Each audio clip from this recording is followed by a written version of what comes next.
The Winter War by Priscilla Shirer and Gina Detweiler. Chapter 2, A Gathering of Princes. Day 1. The cave was filled with warriors. It seemed to have grown, stretched to accommodate this massive gathering. Prince warriors from all over the world who had been called for a single purpose. None of them had ever seen such a large assembly of warriors in Ahoritas before. There was an electric energy in the atmosphere. Something big must be happening. They stood shoulder to shoulder, back to back, warriors of all ages and sizes and colors and languages. Their armor, too, was quite varied.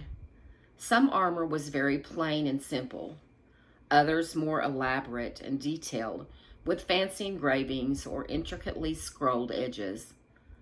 Above their helmeted heads, tiny white puffs called sparks darted about, filling the darkened cave with spectral light.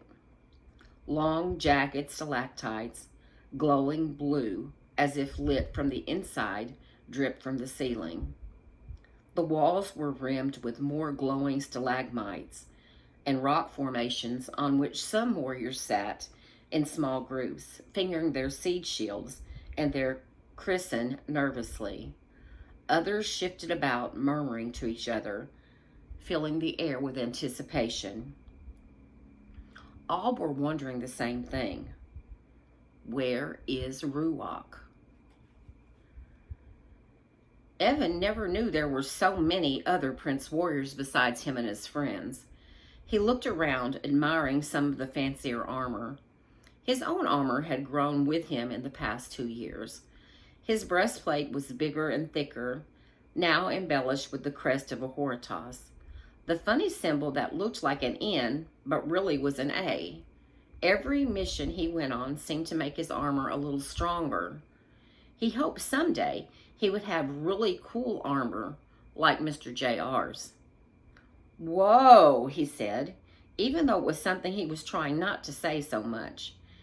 His brother Xavier kept pointing out that he said that way too often. Xavier liked to point out all the things Evan did that he didn't like. Not that Evan got to see his big brother much anymore, since Xavier was just too busy these days between high school and basketball and his new crowd of friends. Evan relished those times Xavier would challenge him to a cannonball contest in their pond or practice sword fighting with him in the backyard. He even looked forward to Xavier's criticisms because at least that meant he was paying attention. "They must come from all over the world," Evan said. He jumped up to get a better look and came down on the boots of a tall warrior standing near him. "Oh, sorry," he said, embarrassed. "Ai hata," said the warrior with a quick smile. Evan stopped and stared, his jaw dropping open, because not only had the warrior spoken in another language, but Evan had actually understood what he said. "No problem." "Whoa." Evan turned away and nudged Xavier. "Did you hear that?" "What?" "Watch this." He tapped the warrior on the back. The warrior turned around to look at him again. "Pardon me, do you have the time?" Evan asked.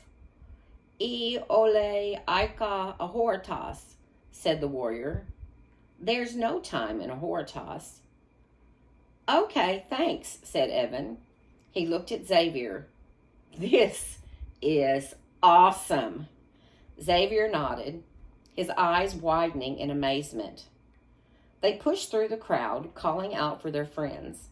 They heard the chatter of the other warriors as they went, and every different language they heard, they found they could understand perfectly. Evan had to stop himself from tapping people on the shoulder and asking them questions just to hear their answers. Finally, Evan spotted Ivy's red hair spilling out from her helmet. Brianna was with her, wearing her signature lip gloss, though it wasn't as glittery as it used to be. She switched to less sparkly shades now that she was older. Next, they found Finn and Manuel, who were together because they'd been practicing sword fighting in Manuel's backyard when they were called to Hortos. "Where's Levi?" asked Brianna, looking around. "Haven't seen him," said Finn. He was the oldest and felt it his duty to look out for the others. "Maybe he didn't come." "The wrecking crew isn't complete without Levi," said Evan. "The what?" said Manuel. "It's the name I came up with for us because we all pretty much met at the rec center. Get it?" Evan looked at his friends, waiting for some reaction. "I get it," said Ivy. "Pretty cool, Ev." "Yeah, not bad," said Finn, giving Evan a fist bump. Xavier just rolled his eyes. "Stellar," said Brianna, looking around. "Levi must be here somewhere." She pushed through the crowd, calling Levi's name until she found him, sitting all alone on a rock staring at the wall. He had a strange look on his face, and it seemed as though he didn't even know where he was. "Levi," said Brianna, giving him a little hug. "There you are." "Oh, hi," Levi said, barely even looking at her. "You okay?" "Sure." "Are you sure you're sure?" "'Cause you look like somebody just died," Brianna laughed. But Levi didn't. His face scrunched up as he turned away quickly. He looked as though he might start crying. Brianna frowned, concerned.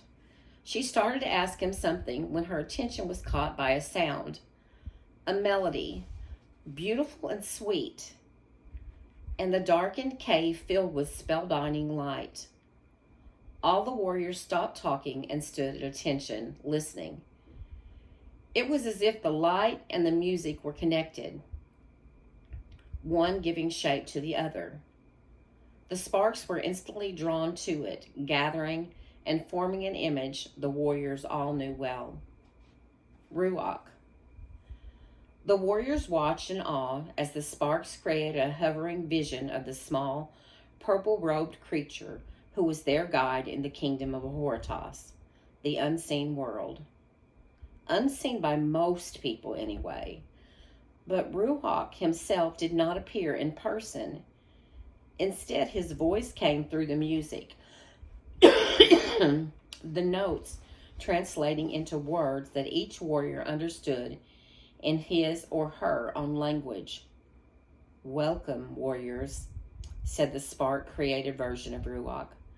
"I have gathered you here for an important mission, perhaps the most important mission of your lives." Trembling murmurs swept through the crowd. "The enemy is preparing to cross the Bridge of Tears and invade Hortos." "But he can't!" Evan yelled out. Everyone looked at him. Evan's face reddened. "I mean, he's not allowed to cross the bridge, right?" The question hung in the air for a long moment. "That's not quite true, Prince Evan," the image of Ruach finally responded. "Hortos must be defended as must any kingdom. That is why you are all here, to defend Hortos. Beware, for the enemy is always looking for a weakness. This is the danger, for your weakness is often the thing you refuse to see. Stand firm, warriors. Stand together, and you will have victory."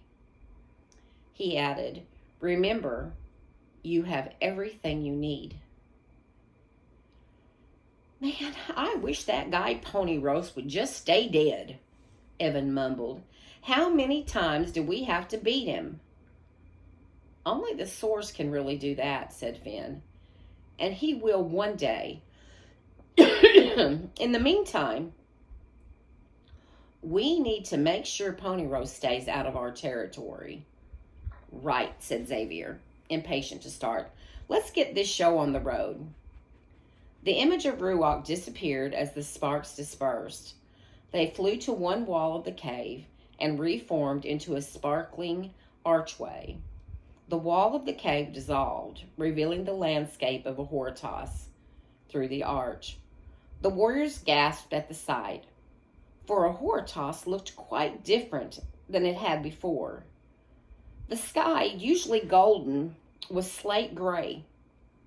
The trees looked as though they had lost all their leaves, and the grass was brown and dead. A harsh wind fell upon their faces as they began to march out, their boots crunching on the dried grass.